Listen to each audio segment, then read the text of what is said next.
Oh, ini yang kedai Demi Coffee yang masuk dalam TV RTM tu. Besar juga kedai dia. Kita masuk dululah nak tanya barista apa yang menaik dalam Demi Coffee ni. Jom kita masuk. Assalamualaikum bang. Salam. Abang yang masuk TV kan? Ya. Ya kot. RTM.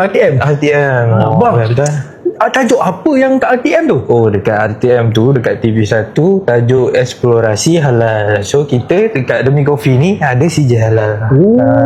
Yang ditarafkan oleh Jakim.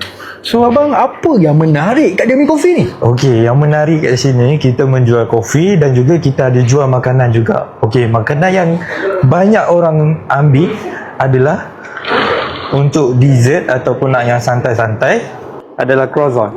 Okey, kita ada 4 jenis croissant. Kita ada pistachio, biscoff, lemon meringue dengan French style croissant. Okey, kalau yang nak manis boleh ambil biscoff, rasa nak masam manis ambil lemon, dengan pistachio croissant tu pun agak manis.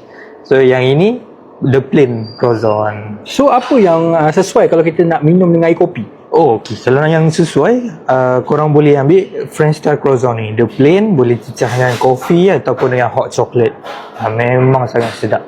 Alright. Yang ni menu yang kedua dalam kategori bakery juga. Kita ada strawberry lettuce, panna lettuce dengan coklat Danish mini dan juga apple salted caramel pie. Okay, kalau korang nak yang simple, senang kunyah, lepas tu minum air, ambil strawberry lettuce dengan panna lettuce ni.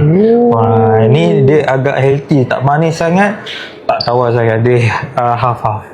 Dia balance. Okay, untuk yang nak rasa manis, pahit coklat, boleh ambil coklat Danish mini. Kalau nak manis masam, boleh ambil apple salted caramel pie. Baik. Lagi bang, lagi?